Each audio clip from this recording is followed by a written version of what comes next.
الحمد للہ وکفی وسلام علی عباده الذین اصطفی اما بعد۔ اللہ تعالیٰ نے قرآن پاک میں ارشاد فرمایا ہے، اعوذ باللہ من الشیطان الرجیم، فلا وربک لا یؤمنون حتی یحکموک فیما شجر بینہم ثم لا یجدوا فی انفسہم حرجا مما قضیت ویسلموا تسلیما۔ اے نبی، آپ کے رب کی قسم، یہ لوگ مومن نہیں ہوں گے جب تک کہ اپنے تمام معاملات میں آپ کو حکم نہ بنا دیں، اور پھر جو فیصلہ آپ کریں اس کے بارے میں اپنے دلوں میں کوئی تنگی محسوس نہ کریں۔ نبی اکرم صلی اللہ علیہ وسلم اللہ تعالیٰ کے پیغمبروں میں آخری پیغمبر ہیں، انبیاء میں خاتم النبیین ہیں، اور پیغمبروں کی بعثت اور انبیاء کرام کی بعثت کا مقصد یہ ہوتا تھا کہ قوم کی اصلاح کی جائے، اور انبیاء کرام و پیغمبران اعظام کی مخاطب قوم اکثر و بیشتر وہ ہوتی تھی جو مشرک ہوتی تھی، کافر ہوتی تھی، یا بگڑے ہوئے مسلمان ہوتے تھے، اور وہ اولین دعوت یہ دیتے تھے کہ وہ اللہ وحدہ لا شریک لہ پر ایمان لائیں۔ اگر وہ بگڑے ہوئے مسلمان ہیں تو یہ کہا جاتا تھا کہ وہ ایمان کی تجدید کریں، اپنے ایمان کو تازہ کریں، اور اللہ کے پیغمبر کی اطاعت کریں، ان کی بات مانیں، اور ان کے درمیان جتنے معاملات ہوں، دنیاوی ہو، اخروی ہو، خاندانی ہو، قومی ہو، ملی ہو، معاشرتی ہو، معاشی ہو، سیاسی ہو، کسی بھی سلسلے کے معاملات ہیں، ان میں اگر ان کے درمیان کوئی بھی اختلاف پیش آئے تو وہ نبی کو حکم بنائیں، نبی سے فیصلہ طلب کریں۔ دونوں فریق یا اگر کئی فریق ہوں تو نبی کی خدمت میں حاضر ہوں۔ ظاہر ہے کہ نبی صلی اللہ علیہ وسلم جب تشریف فرما تھے تو آپ کے صحابہ، آپ پر ایمان لانے والے اس آیت کریمہ کے حکم کی بنیاد پر اپنے ہر مسئلے میں نبی صلی اللہ علیہ وسلم سے رجوع کرتے تھے۔ جہاں کوئی نزاع پیدا ہوتا، کوئی اختلاف ہوتا، تو حل وہ نبی اکرم صلی اللہ علیہ وسلم سے حاصل کرتے۔ اور ظاہر ہے کہ جو بڑے فیصلہ کن مسائل ہوتے ہیں ملت کے لیے اور امت کے لیے، ان میں تو اس کی کوئی گنجائش ہی نہیں تھی کہ نبی کے علاوہ کسی اور کے پاس جائیں۔ اگر نبی کے فیصلے کو چھوڑ کر کسی اور سے فیصلہ طلب کرنا چاہیں، کسی اور کو حکم بنائیں، کسی اور کو حاکم بنائیں، تو یہ کفر شمار کیا جاتا تھا۔ مسلمانوں کے درمیان اگر ہیں اور نام مسلمانوں کا ہے اور یہ عمل کر رہے ہیں تو اس کو بدترین نفاق شمار کیا جاتا تھا۔ یہ بات قرآن پاک میں پوری وضاحت کے ساتھ بیان کر دی گئی، کوئی کمی نہیں چھوڑی گئی۔ اس آیت کریمہ میں ظاہر ہے کہ بات کہی جا رہی ہے ان مقدمات کے سلسلے میں جن کو لوگ جو اپنے چودھریوں کے پاس لے جاتے تھے، لیڈروں کے پاس لے جاتے تھے، یا جن کو بھی انہوں نے یہ حیثیت دے دی کہ وہ ان کے جج ہیں، ان کے پاس لے جاتے تھے۔ اور ظاہر ہے کہ قبائلی نظام میں جو سردار ہوتے تھے وہ جج کا بھی فریضہ انجام دیتے تھے، لیکن جب نبی اکرم صلی اللہ علیہ وسلم بحیثیت نبی کے، پیغمبر کے، قائد کے، رہبر کے، رہنما کے برپا کر دیے گئے تو اب تمام معاملات کا تعلق نبی صلی اللہ علیہ وسلم سے ہو گیا۔ دوسری جگہ فرمایا گیا یا ایھا الذین آمنوا اطیعوا اللہ واطیعوا الرسول واولی الامر منکم، اے ایمان والو، اللہ کی اطاعت کرو اور پیغمبر کی اطاعت کرو، اور جو تمہارے اندر سے تمہارے معاملات کے ذمہ دار ہوں، جو تمہاری عبادات کے ذمہ دار ہوں، معاشرتی مسائل کے ذمہ دار ہوں، حکومت کے ذمہ دار ہوں، سیاست کے ذمہ دار ہوں، جو تمہارے اندر سے یعنی تمہاری نمائندگی کرنے والے اور اللہ کے بندے اور نبی کے امتی تمہارے درمیان ہوں، ان کی اطاعت کرو، چونکہ وہ اللہ کی نمائندگی کر رہے ہیں، نبی کی نمائندگی کر رہے ہیں۔ تو جہاں پر بھی اللہ اور رسول کی اطاعت کے ساتھ کسی کو یہ ذمہ داری سونپی گئی ہے کہ وہ لوگوں کے درمیان امیر ہو، لوگوں کا ذمہ دار ہو، اس کو کسی جماعت کا صدر بنایا جائے، یہ تو اصطلاحات ہیں، ناظم کہیے، صدر کہیے، امیر کہیے، ذمہ دار کہیے، فرق اس سے نہیں پڑتا ہے، لیکن یہ ضروری ہے کہ وَأُولِي الْأَمْرِ مِنْكُمْ، امت مسلمہ کا وہ فرد ہونا چاہیے۔ اس کا جواز نہیں ہے کہ امت مسلمہ کے مسائل امت کے علاوہ، امت سے ہٹ کر کسی اور کے سامنے رکھے جائیں۔ اسلام کے آنے کے بعد وہ سارا نظام چودراہٹ کا اور سرداری کا اور لیڈرشپ کا، جس کا اللہ سے تعلق نہیں تھا، جس کا پیغمبروں سے تعلق نہیں تھا، اور جو کفر کی نمائندگی کرتا تھا، شرک کی نمائندگی کرتا تھا، جاہلی نظام کی نمائندگی کرتا تھا، اب یہ حکم ہوا کہ اس سے بالکلیہ علیحدگی اختیار کر لی جائے۔ کسی مسلمان کو یہ بات زیب نہیں دیتی ہے کہ وہ اپنے درمیان کسی ایسے کو حکم بنائے کہ جو اللہ کا بندہ نہیں ہے، جو نبی کا امتی نہیں ہے، جو اللہ کے نظام کو نہیں مانتا ہے، تو یہ جائز نہیں ہے کہ اسے حکم بنایا جائے۔ لہذا وہاں تو یہ فرمایا گیا فَلَا وَرَبِّكَ لَا يُؤْمِنُونَ، اے نبی آپ کے رب کی قسم یہ مومن نہیں ہوں گے، مسلمان شمار نہیں کیے جائیں گے جب تک کہ آپ کو اپنا جج، اپنا حکم، اپنا حاکم، اپنا ذمہ دار نہ بنائیں۔ اور اس آیت کریمہ میں فرمایا گیا ایمان والو اللہ کی اطاعت کرو، رسول اللہ کی اطاعت کرو، اور پھر جو تمہارے امور کے ذمہ دار ہوں، تمہاری سیاست کے ذمہ دار ہوں، تمہاری حکومت کے ذمہ دار ہوں، معاملات کے ذمہ دار ہوں، جو تمہارے ہوں، جو امت کے ہوں، جو اللہ اور رسول کے ہوں، ان کی اطاعت کرو۔ فَإِن تَنَازَعْتُمْ فِي شَيْءٍ فَرُدُّوهُ إِلَى اللَّهِ وَالرَّسُولِ ان کنتم تؤمنون باللہ والیوم الآخر ذلک خیر واحسن تأویلا۔ فرمایا کہ اگر تمہارے درمیان اور جن کو تم نے اپنا ذمہ دار بنایا ان کے درمیان اختلاف پیدا ہو تو تمہیں پھر پلٹ کر اللہ و رسول کے پاس آنا ہے، یعنی پھر تم کو قرآن کی طرف رجوع کرنا ہے اور نبی صلی اللہ علیہ وسلم کی سنت اور سیرت اور حدیث کی طرف رجوع کرنا ہے، جو بنیادی طور پر دستوری حیثیت رکھتے ہیں اور جن کا اتباع لازمی قرار دیا گیا ہے، یعنی کتاب اللہ اور سنت رسول اللہ صلی اللہ علیہ وسلم، اس کی طرف رجوع کرنا ہے اور ان کی طرف سے جو فیصلہ آئے گا اس فیصلے کو ماننا ہے۔ یہ اس شکل میں جبکہ ولی الامر سے کوئی نزاع پیدا ہو جائے تو جس کو بھی یہ مقام حاصل ہوا کہ اسے ذمہ دار بنایا گیا، اس شرط کے ساتھ کہ وہ ہمارا ہو۔ اگر کوئی ذمہ دار ہم پر مسلط کیا گیا، اگر وہ باہر کا ہے، اگر وہ اس ملت کا نمائندہ نہیں، اگر وہ اس امت کا نمائندہ نہیں، اگر وہ اللہ کی بندگی سے وابستہ نہیں، اگر وہ پیغمبر کا امتی نہیں، اگر ان کی اطاعت نہیں کرتا، تو وہ کسی حالت میں ہمارا سربراہ نہیں ہو سکتا، کسی حالت میں وہ ہمارا امیر نہیں ہو سکتا، کسی حالت میں ہم اسے حاکم کی حیثیت نہیں دے سکتے۔ یہ بات بالکل واضح ہے۔ آگے چل کر مزید فرمایا گیا أَلَمْ تَرَ إِلَى الَّذِينَ يَزْعُمُونَ أَنَّهُمْ آمَنُوا بِمَا أُنزِلَ إِلَيْكَ وَمَا أُنزِلَ مِنْ قَبْلِكَ يُرِيدُونَ أَنْ يَتَحَاكَمُوا إِلَى الطَّاغُوتِ وَقَدْ أُمِرُوا أَنْ يَكْفُرُوا بِهِ۔ اے نبی آپ نے ایسے لوگوں کو نہیں دیکھا جو دعویٰ کرتے ہیں کہ وہ مسلمان ہیں، انہیں اللہ پر ایمان ہے، آخرت پر ایمان ہے، جو یہ دعویٰ کرتے ہیں اور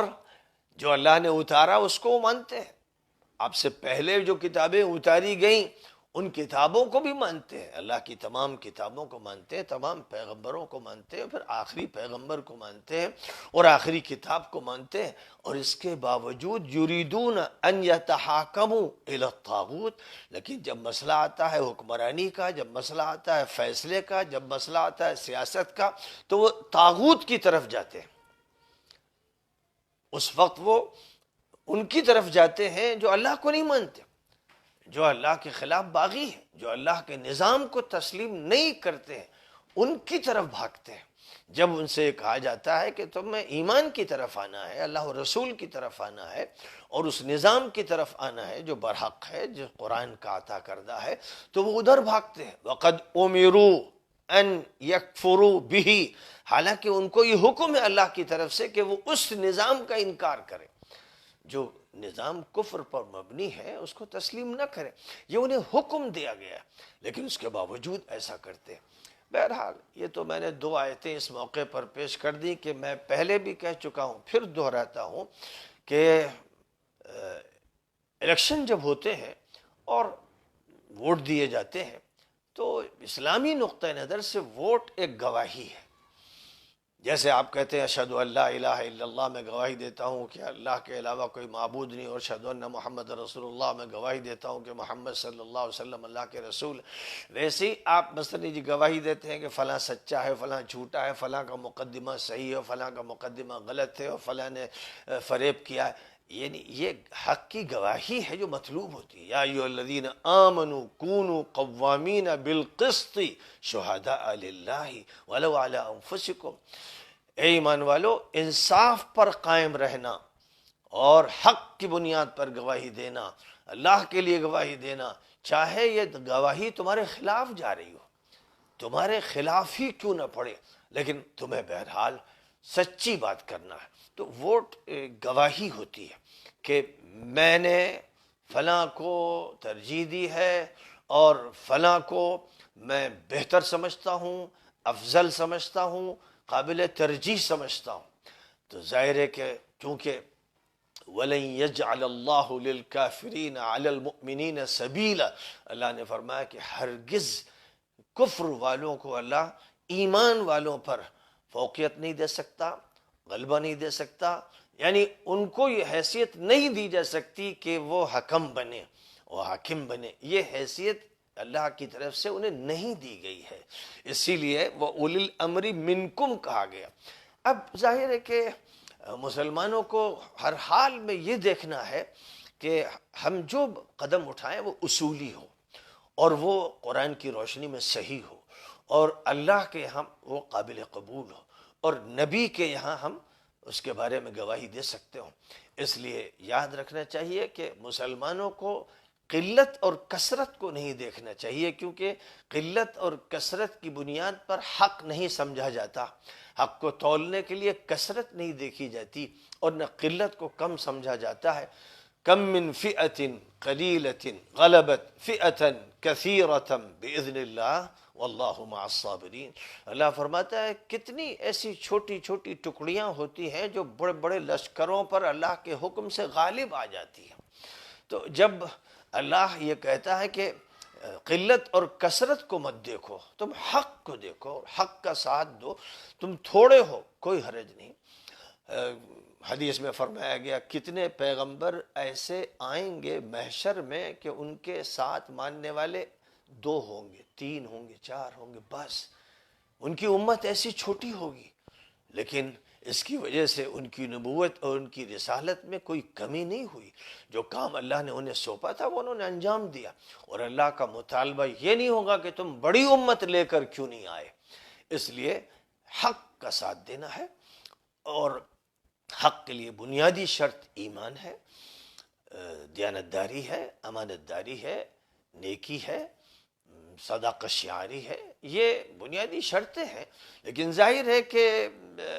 کفر کے ساتھ یہ چیزیں جمع نہیں ہوتی ہیں، اس لیے اس بنیاد پر مسلمانوں کو یہ فیصلہ کرنا چاہیے سمجھ بوجھ کے ساتھ،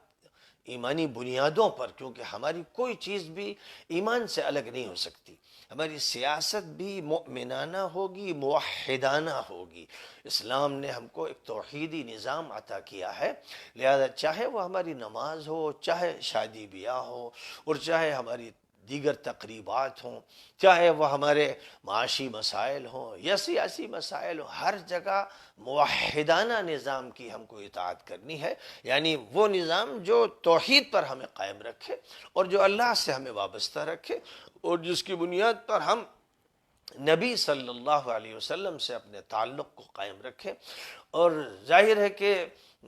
حالات کو بدل ڈالنے کی ذمہ داری اللہ نے ہمیں نہیں دی ہے، جد و جہد کی ذمہ داری دی ہے۔ اللہ تعالیٰ نے اپنے نبی سے فرمایا تھا اِنَّكَ لَا تَهْدِي مَنْ أَحْبَبْتَ وَلَكِنَّ اللَّهَ يَهْدِي مَنْ يَشَاءُ۔ اے نبی، آپ جس کو چاہیں ہدایت نہیں دے سکتے، اللہ جس کو چاہے ہدایت دیتا ہے، یعنی ہدایت اللہ کے ہاتھ میں ہے اور بندے کے ہاتھ میں کوشش ہے وہ اپنی بات کہے، بات پہنچائے۔ ان علیک الا البلاغ، آپ کی ذمہ داری ہے کہ آپ بات پہنچا دیں، ترسیل کر دیں، بات کو منتقل کر دیں، آپ اس کے ذمہ دار ہیں۔ آپ اس کے ذمہ دار نہیں ہے کہ لوگوں کی قسمتیں بدل دیں۔ میں بار بار کہہ چکا ہوں، بڑی سنجیدگی سے کہہ رہا ہوں اور دل کی گہرائی سے کہہ رہا ہوں اور پورے اخلاص کے ساتھ کہہ رہا ہوں، اور الحمدللہ بغیر کسی مادی منفعت کے تعلق کے کہہ رہا ہوں کہ مسلمانوں کو چاہیے کہ وہ اپنی سیاست کو وجود میں لائیں، اپنی قیادت کو سامنے کھڑا کریں، اور اپنی قیادت کا ہرگز یہ مطلب نہیں ہے کہ وہ صرف مسلمانوں کے مسائل کی فکر کریں۔ خوب یاد رکھیں کہ اس امت کا جہاں تک تعلق ہے، اس کے بارے میں قرآن میں فرمایا گیا کنتم خیر امت اخرجت للناس، تم بہترین امت ہو، تمام انسانوں کے لیے تمہیں نکالا گیا، اس امت کو برپا کیا گیا۔ اس لیے جتنے بھی طبقات ہیں جو مظلوم ہیں، ستم رسیدہ ہیں، کمزور ہیں، دبے کچلے ہوئے ہیں، ان کو ایس سی کہیے یا ایس ٹی کہیے یا او بی سی کہیے یا دلت کہیے یا کسی بھی نام سے ان کو یاد کیجئے، جتنے بھی طبقات ہیں ان کی رہنمائی کرنا، ان کو ساتھ لینا اور ان کا ساتھ دینا اور ان کا حق ان تک پہنچانے کی کوشش کرنا اور ان تک خدمات پہنچانا، رفاہی کام ان کے درمیان کرنا اور پستی سے ان کو اٹھانا، بلندی عطا کرنا، اصلاً یہ مسلمانوں کی ذمہ داری ہے، اور 1450 سال سے یہ ذمہ داری اللہ تعالیٰ نے ان پر ڈالی ہے اور انہیں یہ ذمہ داری پوری کرنی تھی۔ انہوں نے اولین دور میں اس ذمہ داری کو پورا کیا تو وہ پوری دنیا پر غالب آئے، اور جب انہوں نے اس ذمہ داری سے گریز کیا تو وہ پھر پست ہوتے چلے گئے، ٹوٹتے گئے، ہزیمت خوردہ ہوتے چلے گئے۔ آج پھر یو پی کے مسلمانوں کو یہ پیغام میں دینا چاہتا ہوں پورے خلوص کے ساتھ کہ ادھر ادھر انتشار میں مبتلا نہ ہوں، صحیح بنیادوں پر فیصلہ کریں اور یہ طے کریں کہ وہ اپنے سیاسی وجود کو،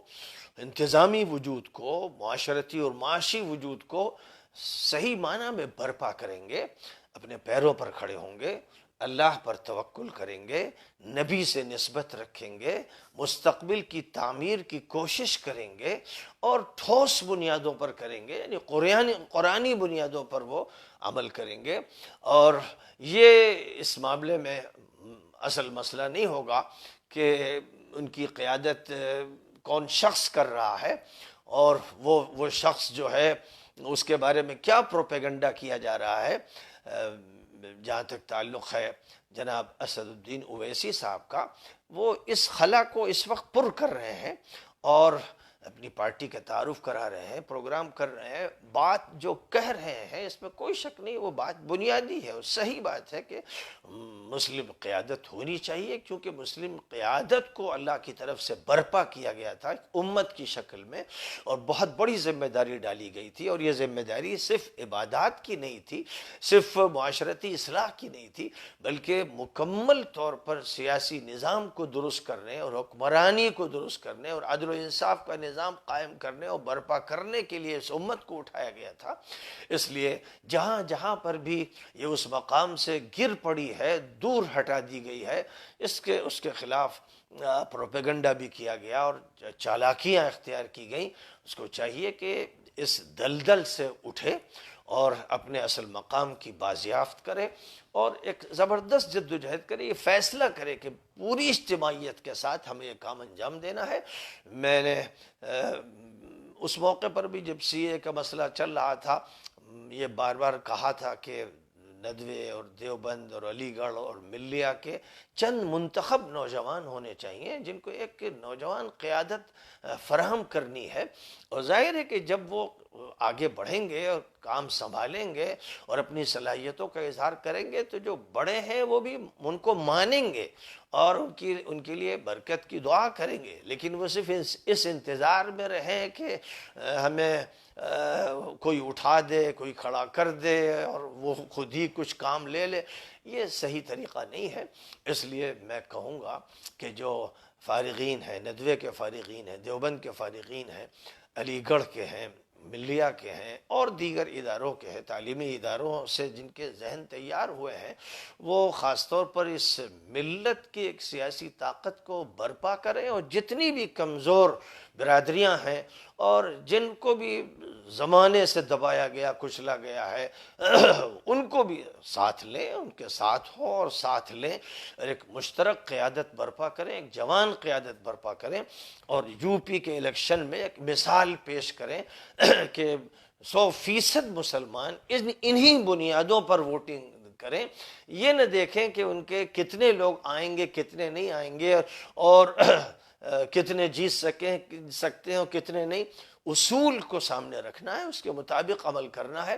آپ تھوڑے ہوں اور مؤثر ہوں اور ترجمانی کریں، صحیح فکر کی، صحیح نظام کی ترجمانی کریں، یہ 1000 درجے بہتر ہے کہ ایک بھیڑ ہو، ایک مجمع ہو، اس میں آپ بھی ایسے ہوں جیسے مخمل میں ٹاٹ کا پیوند ہوتا ہے اور آپ کا مقام شودروں جیسا ہو، آپ کی کوئی حیثیت نہ ہو، آپ کو قیادت میں شریک نہ کیا جائے، آپ پر اپنا مینیفیسٹو مسلط کیا جائے، آپ منشور کے پابند ہو، قرآن کے متبادل منشور ہو اور اسلامی قیادت کے متبادل ایک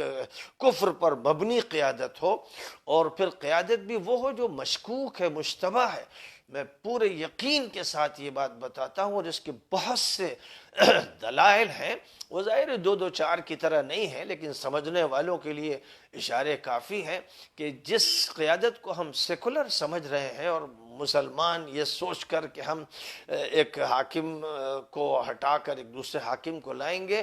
وہ قیادت بھی پوری طرح سے RSS کے حصار میں ہے، اس کے گھیرے میں ہے، اس سے گہرے روابط ہیں اور بہت سے ایسے واقعات ہمارے سامنے ہیں جن سے یہ بات ثابت ہوتی ہے کہ تعلقات اس کے بھی ویسے ہی ہیں جیسے دوسروں کے ہیں، لیکن اپنی قیادت اور برادری کی قیادت کو سامنے لانے کے لیے سہاروں کی ضرورت ہے۔ تو ان سہاروں کے لیے جس قوم کا استعمال کیا جاتا رہا ہے ایک طویل عرصے سے، وہ اس ملت کو زیب نہیں دیتا ہے اور اس کے شایہ نشان نہیں ہے۔ اس لیے ملت کو یہ چاہیے کہ وہ اپنی قیادت کو وجود میں لائے اور اس کو آگے بڑھائے اور اس ذمہ داری کو اپنے اوپر مسلط نہ کرے کہ ہم ایک پارٹی سے لڑ رہے ہیں یا ایک نظام سے لڑ رہے ہیں اور اس لڑائی میں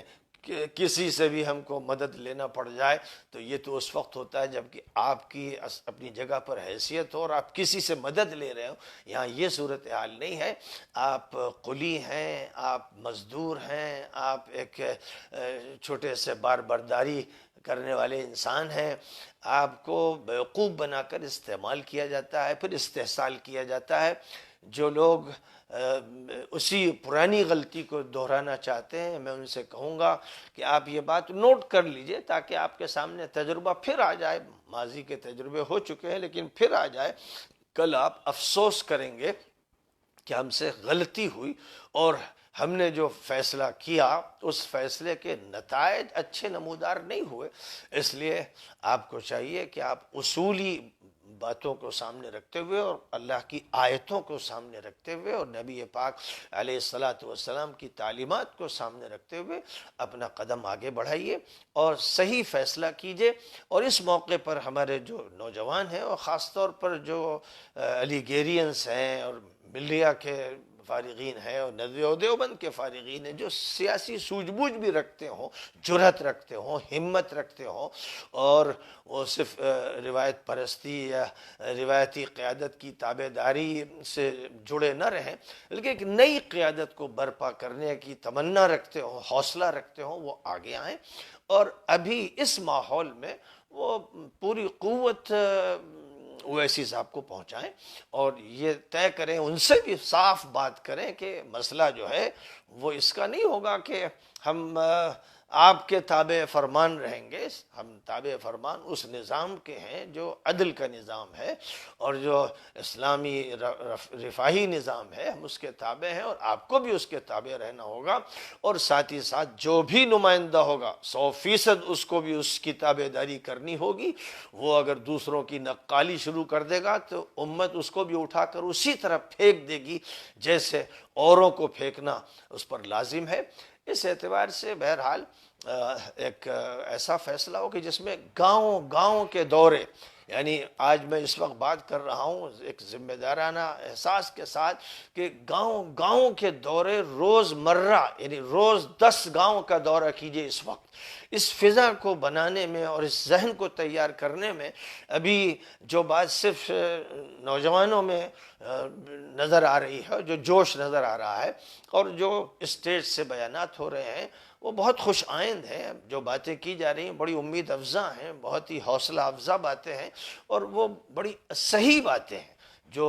جو بات کہی جا رہی ہے وہ صحیح، اسی کو کہنے والے افراد بھی ہونے چاہیے اور اس کے مطابق عمل کرنے والے افراد ہونے چاہیے۔ مجھے ان بیانات سے اور جو نوجوان اٹھ کر سامنے آ رہے ہیں اور خطاب بھی کر رہے ہیں اور انتظام بھی کر رہے ہیں، ان کے اس عمل سے اطمینان ہو رہا ہے کہ ایک نئی قیادت برپا ہو رہی ہے، آگے چل کر وہ سنبھالے گی۔ لیکن اس موقع پر یعنی یہ وقت اگر ضائع کر دیا تو 5 سال صرف کف افسوس ملتے رہیں گے، اور بہت سے لوگ آپ دیکھ لیں گے کہ وہ بعد میں افسوس کر رہے ہوں گے۔ تو جس طرح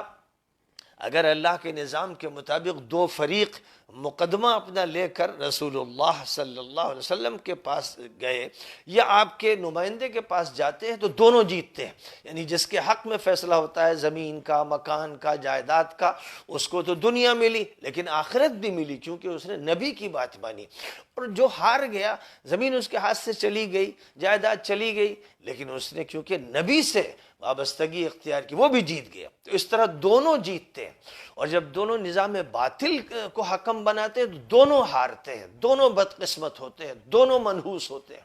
تو یہ ایک بہت بڑا فرق ہے۔ اس فرق کو سمجھتے ہوئے اور